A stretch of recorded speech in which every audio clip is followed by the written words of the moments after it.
Philadelphia Eagles win in another crazy game, 38-20, in a game where I know this is crazy. Jalen Hurts can't throw, and Saquon Barkley apparently is tired. He can't run anymore. He doesn't just have that fight in him, like Nick Wright said, which is weird considering how this game actually unfolded, where Saquon Barkley checks notes, 14 carries, 150 yards, a 65-yard long, 10.7 yards per attempt, and 1 touchdown. Tank Bigsby, 9 carries, 104 yards.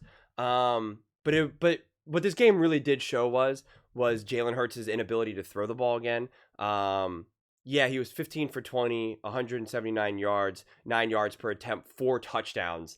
I know 4 touchdowns isn't really that good, and a 141.5 passer rating. Devontae Smith wasn't really that good. 6 catches for 84 yards. Jahan Dotson, why was he the second target there? It doesn't really make sense. He had only 1 catch for 40 yards and a touchdown on 2 targets. Dallas Goedert, the tight end, had 3 catches for 2 touchdowns.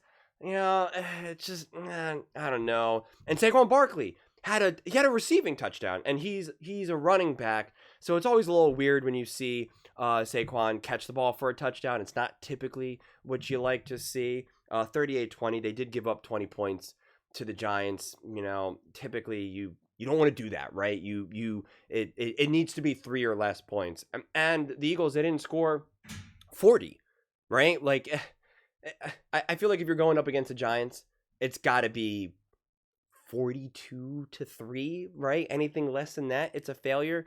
Jalen Hurts, unfortunately, he didn't throw the ball 30 times. He didn't throw for 300 yards. His passer rating wasn't perfect. He only threw 4 touchdowns. It's just a weird situation. But in all seriousness, listen, the Giants aren't the greatest of teams. Definitely a bummer for Scattaboo.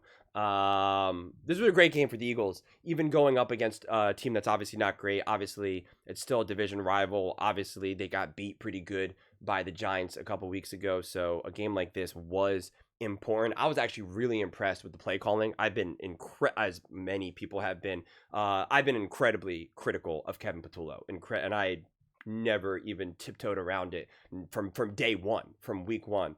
And I think he did a great job. I think Jalen Hurts also did a great job. He was making great reads.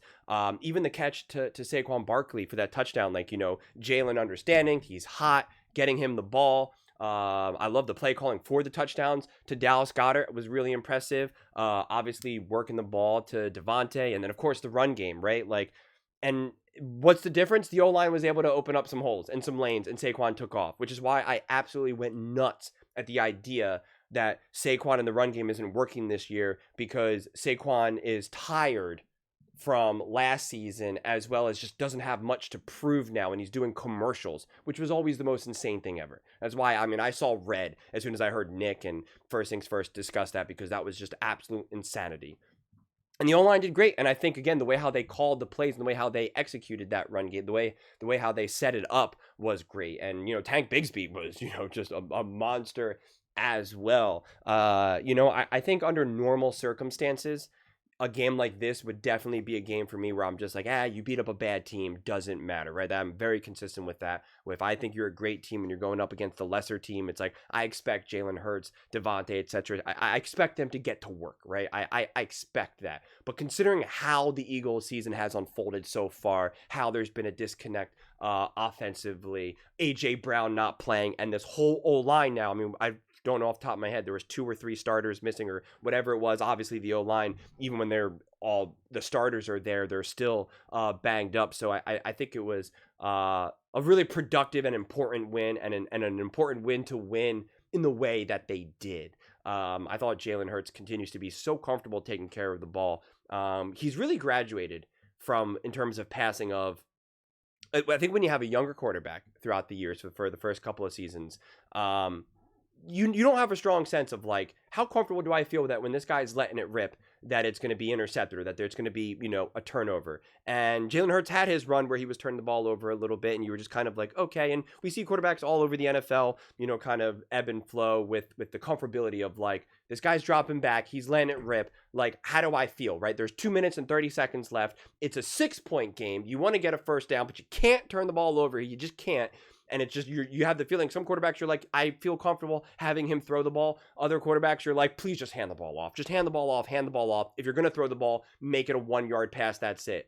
And Jalen Hurts, for me at least, has really graduated from this sense of just like, he takes care of the ball.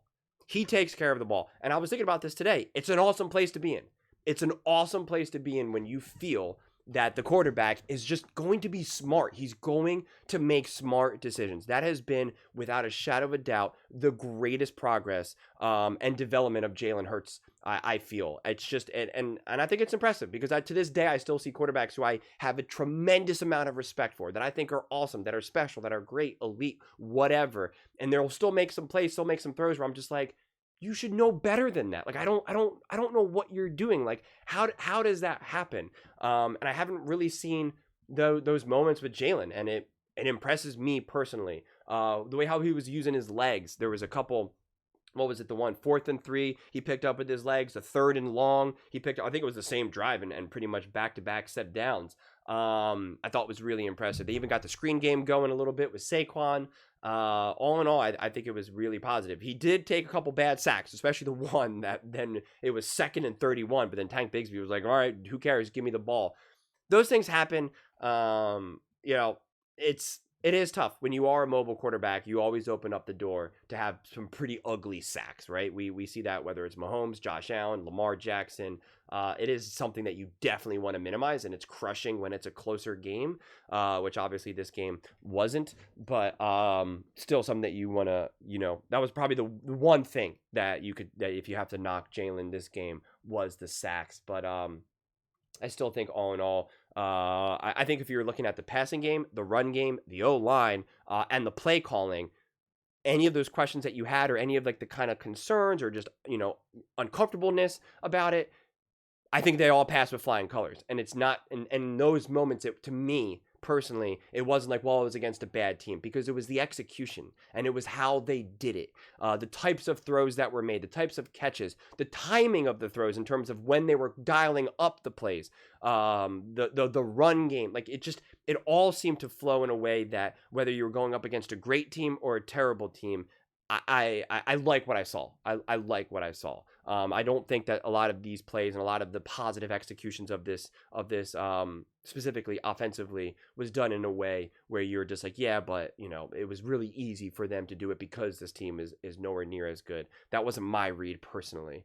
And again, the fact that they had the injuries, missing wide receiver 1, half the O-line, couldn't get the run game going for a long time, to have this win, to have this revenge game, pretty clean, pretty simple, pretty straightforward.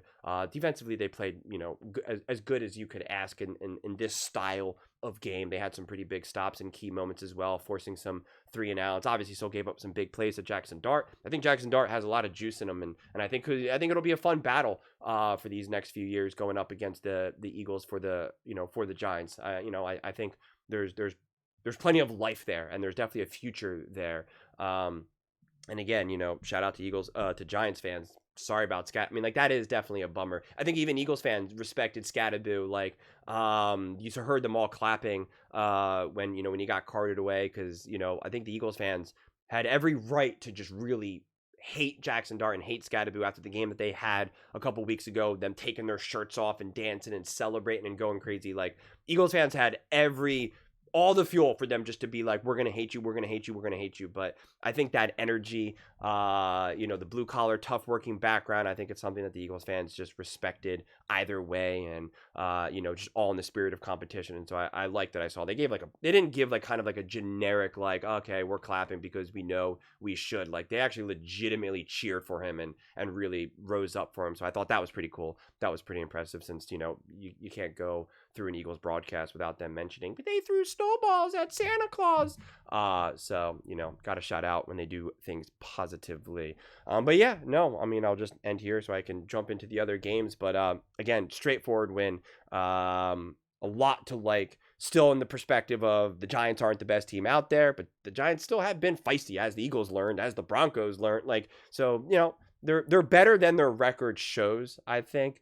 And still a weird divisional game, always on the table for a team, for against the Eagles. And so the fact that they took care of business pretty straightforwardly, were able to do a lot of the things that they had been struggling with, is positive, positive, positive, positive, positive.